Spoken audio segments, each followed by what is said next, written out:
Welcome to Mild Moodcast, a podcast meant to explore mental health through the lens of another human hanging on by a thread.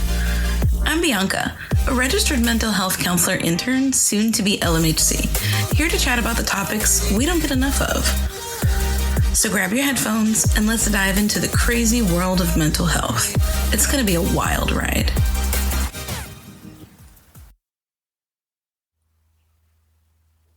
Happy Sunday, guys, and welcome back to another episode of Mild Moodcast. Today's episode is called Depression as a Spiritual Wake-Up Call, Part 2, Identity, Relationships, and the Self. I was going to move on to another topic, but after having a discussion with someone, I realized it was a good idea to talk about it again, talk about it some more, because I think that you can talk about depression a ton. So I was like, I don't want to just skate over this topic either. If you haven't already noticed, by the way, I am super sick, so my apologies if I sound rough as life today. Man, I'm trying. So if I'm a little more groggy sounding than usual, sorry, but I was committed to the cause. It is actively 12:34 on my clock. It's just like 1, 2, 3, 4, which is cool to see. I've kind of been seeing that a lot lately, but just like I should say that. Anyway, I'm going to go ahead and do my opening disclaimer and we will jump right in. As always, while my podcast is meant to spark reflection and curiosity, it's not a replacement for therapy. If you're navigating heavy emotions or challenges, please reach out to a professional. Therapy is a safe space to process and grow. And it's so funny because if there was ever a time where I needed that disclaimer to be recorded, it would be right now. Also, sorry if I'm a little extra breathy. You get it. But let's pick up where we left off, shall we? Last time we talked about depression as a wake-up call, how it's not just a malfunction, but sometimes a message. And from the responses I got, I know this resonated with a lot of you. So today, I want to go deeper. Because here's the thing. Depression doesn't just sit inside of us in isolation. It seeps into our identity, our relationships, the way we see ourselves, the way that we think other people see us. We start asking, who am I when I'm like this? Am I still lovable? Still worthy? If I'm not productive or fun or inspirational, what do I even bring to the table? So today we're going to explore the ways depression shapes our sense of self, how it affects our relationships, and why sometimes the hardest part isn't the sadness. It's the feeling of being unseen, misunderstood, or even invisible. So, the identity crisis of depression. Losing your sense of self. Depression has this way of making everything feel muted. Like the you that you're used to is slipping away. The interests you had, the things that used to make you laugh, even the way you used to talk to people, it all feels distant. And that's terrifying. Because suddenly you're asking, who am I without those things? It's one thing to feel sad. It's another to feel like you don't even recognize yourself anymore. Depression can feel like watching your own life from the outside. Like you're present, but detached from everything that once made you you. There's a grieving process that comes with this. Grieving who you used to be, who you thought you would be, and sometimes who you feel you should be. And that in and of itself can be so freaking heavy. Especially if you struggle with your sense of self, you struggle to know who you are anyway. You're struggling to find you, and then something comes in and takes away everything you know. How do you differentiate between actual personal growth and depression erasing parts of you? And it's something that a lot of people wrestle with. wondering if they're changing in a meaningful way or just disappearing. And then there's the pressure to be someone. In a world that constantly asks us to define ourselves, to have an aesthetic, a purpose, a personal brand. Damn, especially in the world of social media, right? It's scary when depression strips that away. You don't feel like the fun friend or the driven one or the caregiver anymore. And if you're not those things, what's left? Society often ties identity to functionality. We kind of touched on that last week too. What you do, what you achieve, how you serve others. Depression challenges that because suddenly just existing feels hard enough. And when you're struggling, you start asking, who am I if I'm not contributing? If I don't have the energy? If I can't be useful? But what's interesting is that's not really what's important. I ask my clients sometimes, you know who you are for other people, but who are you for you? And a lot of times that chokes people up because we are constantly thinking of who we can be and what we can do for those around us, for the most part. And then when you start to take back some of that for yourself, you might feel wrong.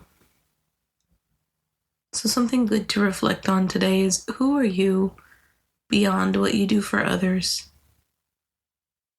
And if you had no expectations to meet, no roles to fill, who would you be? Genuinely take some time to think about that today or at some point this week. Because a lot of times we just put so much pressure on ourselves to show up.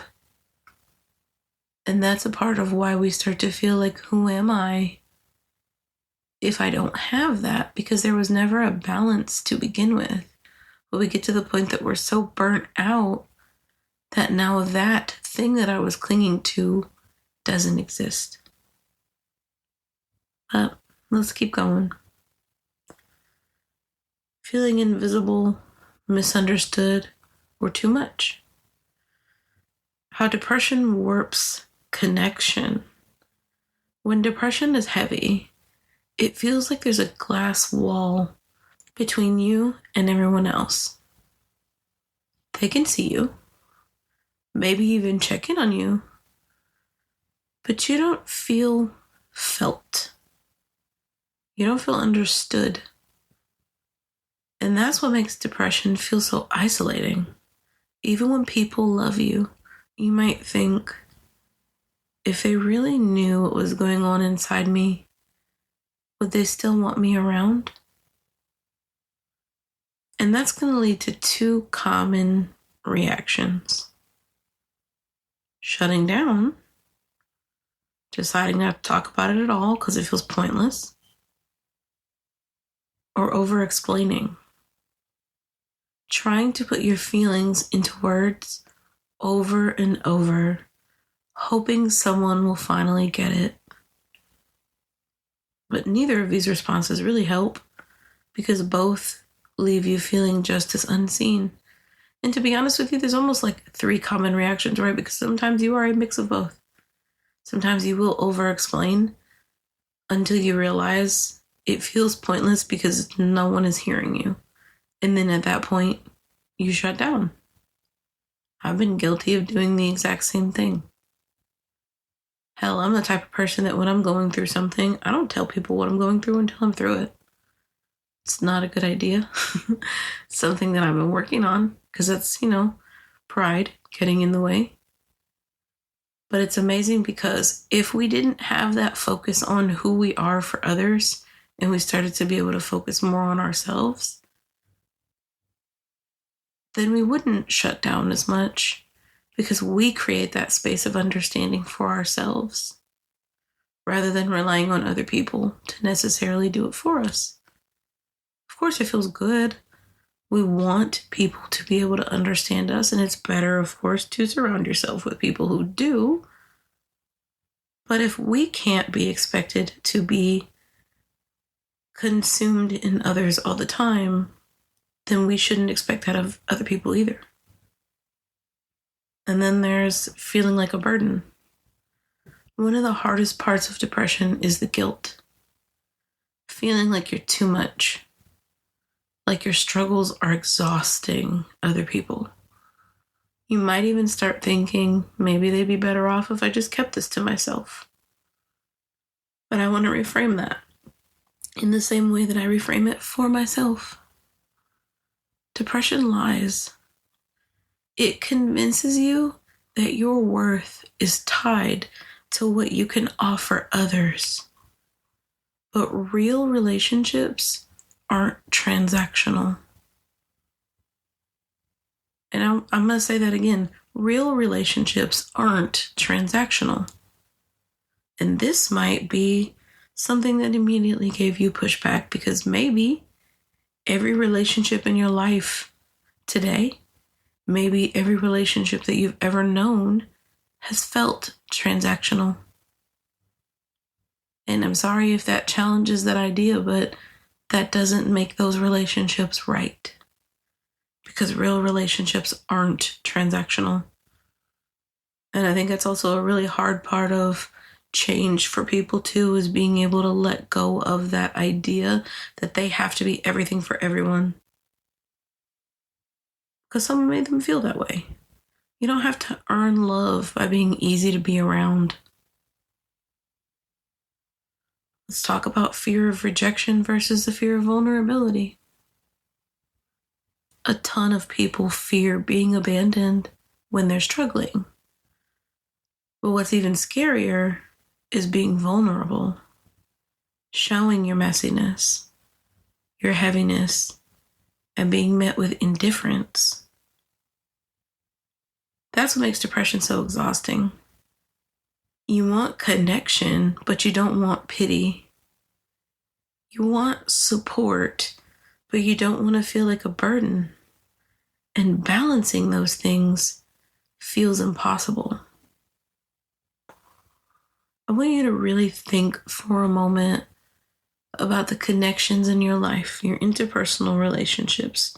They can be romantic or familial, it doesn't matter. And think about the times where you attempted to be vulnerable with someone, to tell them what you had going on. What was their reaction like? And I don't say this to bring up past pain for you, but I say this with purpose. Did they tell you to suck it up? Did they brush it off and say, yeah, everybody goes through shit like that? Did they meet you with kindness and give you the space to express yourself? Or did they give you a response that reinforced why you don't share the way that you feel? And as a result of that, did you then interact with others in the exact same way? You see, the things that we learn as people, they start in childhood. They're not always due to childhood, but they definitely start in childhood, because you do have some people who were given all the best skills in the world, and then they got into a relationship when they were older, and it kind of came and wrecked everything, right? Because the thing about hurt people is they hurt people. Pardon the sniffle. Just think about all of the interactions that you've had with others and how many emotionally unavailable people you've been met with, or people that taught you that it wasn't okay to feel, or it wasn't the right time, or they had too much going on and that was the only thing that mattered, and they never made space for you. Now, if you're a part of that smaller percentage of the population where you had people who were at the ready to listen to what you had to say, that's incredible, and I love that for you, and I hope that you provide the same space for others. But I gotta be real, there's a ton of people out there who sometimes people were receptive and sometimes they weren't. And then sometimes we got comfortable with the person who was receptive, and then something might have happened and they left, and then you went back to the people who weren't receptive, and then you went, oh yeah, that's right, it's not safe here. Because really that's what it is. It's not safe here. I can't be vulnerable if I don't feel safe. You know, that fear of abandonment, if I show those parts of me, then maybe people won't want to stay. But the truth is I want people to choose me for seeing all parts of me. I would never want to hide any part of me. And I can't say that it's been like that for me forever. No, I had to learn that for sure. But it's like you want to attract people the right way. I don't want to give them a chance to see something new and go. No, you're going to get everything and you're going to decide whether or not you want to stick around. And I'm only going to accept those people who want to stick around, knowing all parts of me, rather than having to keep it under wraps. Because I've said this before, but the thing about wearing masks is they always fall. They always fall. We cannot maintain masks forever. You might be able to maintain them for a few years, a few months, a few weeks, but eventually that mask is going to fall because it's not who you are. When you're so exhausted and you're so overwhelmed, a mask is going to go because that's the last thing you can hang on to. So yeah, it's exhausting because you want the connection and you want the support and you want to find balance, but it's like, how? And to be honest, a huge part of that starts by living authentically to your emotions, which I talk about a lot. So, how to reclaim yourself when depression distorts everything. 1, recognizing that the fog isn't you. Depression feels like your identity is slipping away. But the truth is, it's not you that's disappearing. It's the fog of depression distorting your self-perception. So here's a good mantra. I am not my depression. My mind is lying to me, but I am still here. And that's honestly so profound because my mind is lying to me. It's legitimate. I feel like I am disappearing. And earlier we talked about how do you know if it is genuine growth or if you're being erased? And sometimes we are clinging to old versions of ourselves, which I said in last week's episode. So then it feels like, oh no, I'm changing. This sucks. It's uncomfortable. But that is the mind lying to itself in that moment as well. You living as a healthier version of yourself is going to look different. And that doesn't mean that we have to cling to the old parts of us. And that also doesn't mean that I am, withering away, that my identity is going. Sometimes we learn new versions of ourselves. It's healthy to learn new versions of yourself. But we also have to give ourselves the space to do that. Moving beyond fixing mode, we live in a world that wants quick solutions. Feeling bad? Fix it. But depression isn't something you just solve. Sometimes the work isn't in getting rid of it. It's in learning how to exist with it without losing yourself. 3, small reminders of who you are. One of the most powerful things you can do is anchor yourself back to something that feels like you, even in the smallest ways. How do you do that? Well, here's some examples. Reading a book you used to love, even if you can only manage one page. Listening to a song that reminds you of a time when you felt alive. Wearing something that makes you feel like yourself, even if you don't have the energy to leave the house. And something just dawned on me because I was talking about, new versions of ourselves and wanting to cling to the old versions of us. I think sometimes it's scary too because we don't know what it's like to live authentically. Some people flat out don't. Some people never live their lives authentically. So they don't know how they're going to be perceived by others. They don't have any experience being this new version of themselves. And because of that, they cling to those past behaviors. And I did say we have to work to give ourselves the space. Just because we don't know doesn't mean it isn't going to be successful. My favorite example, learning how to ride a bike. You didn't know how to ride a bike when you first started, but you figured it out. Even if you had to have a little help. Eventually you did it on your own. You didn't know how to do things at your first job. You might have had to shadow somebody for a little bit.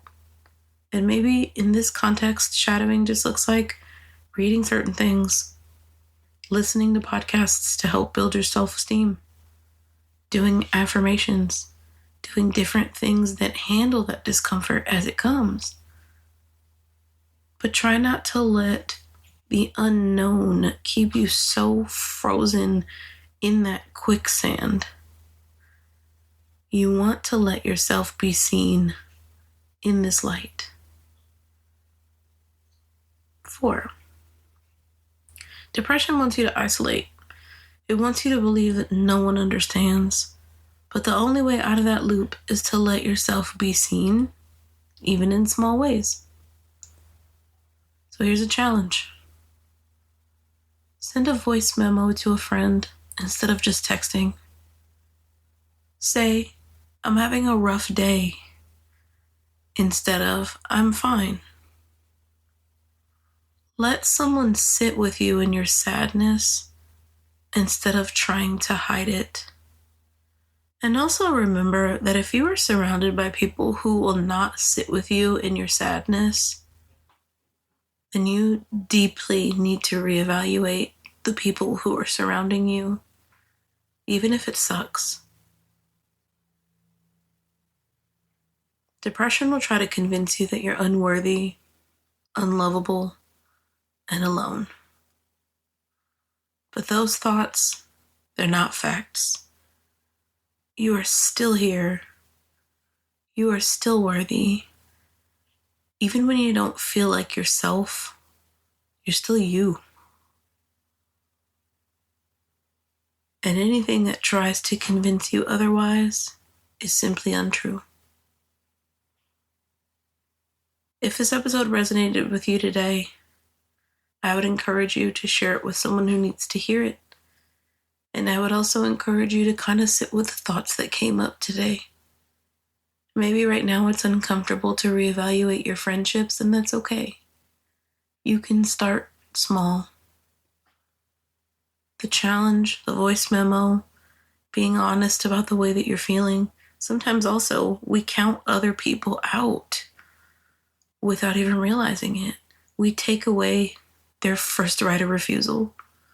Well, I can't tell them what's going on with me. They have too much going on. They had a death in the family, so they couldn't possibly have the capacity for what I've got going.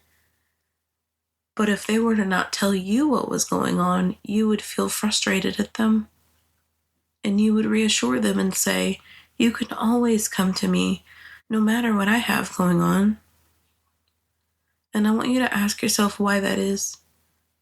Why is it that you will want them to give you a courtesy that you don't give yourself? Why can I be available for them, but not hope that they will be available for me? And really sit with it and practice. My podcasts aren't ever saying you need a full-on life overhaul. None of this is ever about perfection because, as I've said many times, perfection doesn't exist.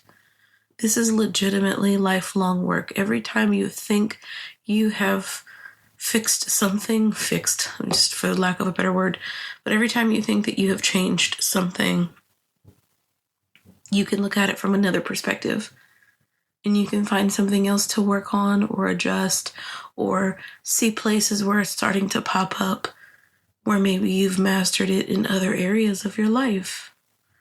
And there's nothing wrong with that. Nobody said that you're not okay to live life until you are healed, because healing is a journey. It's not about the destination. We don't have to put our lives on hold for the sake of healing. And I want you to remember that we are not perfect. We will never be perfect. But as long as we have consistent effort, that's all that matters. That is all that matters. Try not to put too much pressure on yourself for not being calm, for not making all of the right decisions. I mean, if I'm honest, this week for me was rough. I just had a ton of emotions crash down on me, like at the start of my week. You know, between the time change, the hormones, just all types of things affecting me in different ways. And I had a breakdown. And I was hard on myself because my classes also started this week. And I was like, man, I'm going to fail my classes. And they just started. And actively, I have 2 assignments that I need to go do. And I'm sick. And I just haven't had any type of energy. And I was like, I don't know what I'm going to do. And I started to really get in my own head about it. And I had to catch myself and go, wait a minute. I'm a human. And all I can do is take it one step at a time. Do what I'm able to do and stop expecting perfection. You know, I've been a straight A student for a long time. And at this point, I don't even care. I'm not worried about getting straight A's. I'm just worried about learning what I need to learn in this degree to be successful in the future. And that's it. Because to be honest with you, this degree is so boring. It is one of the most boring things I've ever had to do. But it's kind of one of those take what resonates and leave what doesn't. Soak in what I need to know. Obviously for myself and for, you know, the tests to be successful. And just leave the rest of it, because otherwise it'll drive me crazy. But I was down on myself about it at first, and then I had to do a little R&R, some rest and relaxation. I had to take off an afternoon and just really give myself the time to lay around, because that's just what I needed. I listened to my body, you know? I think that's a problem for quite a few people too, is they don't listen to their body. You're overwhelmed and you just keep pushing. You're not going to feel better. So I would encourage you to listen to your body and know that you are worthy of the time that you need. And if you take that time, remember that it's investing in you, regardless of what that looks like. We're not going to be perfect, but we can do right by ourselves. I hope you guys have a great rest of your week. Thanks for listening. Bye, guys. Thanks for tuning in to Mild Moodcast. Remember, the conversation doesn't end here. If you have any burning questions or topics you'd like me to cover, don't hesitate to reach out. You can find me on YouTube at Mild Moodcast and Instagram at Mild Mood Therapy. Let's keep the conversation going and continue to explore the wonderful world of mental health together. Until next time, stay curious and keep smiling.